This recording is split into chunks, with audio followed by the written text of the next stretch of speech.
تو bat coin پہ یہ ٹریڈ سیٹ اپ ہم نے لیا تھا، تو میرے مائنڈ میں یہی تھا کہ یہ آپ لوگوں کے ساتھ شیئر کر دوں کہ یہ ہم نے کس بیس پہ لیا تھا۔ تو بیٹ کوائن 1 آور ٹائم فریم اور اس کے ساتھ ساتھ بیٹ کوائن خیر لو بنا کر کے اوپر جا رہا تھا، اور اسی کے ساتھ ساتھ جب مارکیٹ نے اسی ہائی کے اوپر پراپر کینڈل کلوز کر دیے تو یہ ہمارے پاس بریک اپ اسٹرکچر ہوا،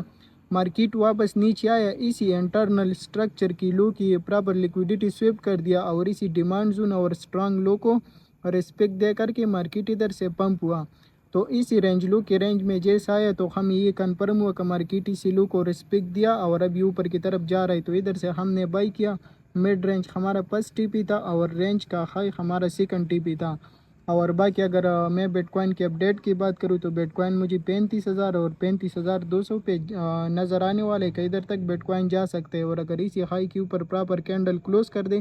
تو پھر ہم لوگ بیٹ کوائن میں اچھا خاصا پمپ دے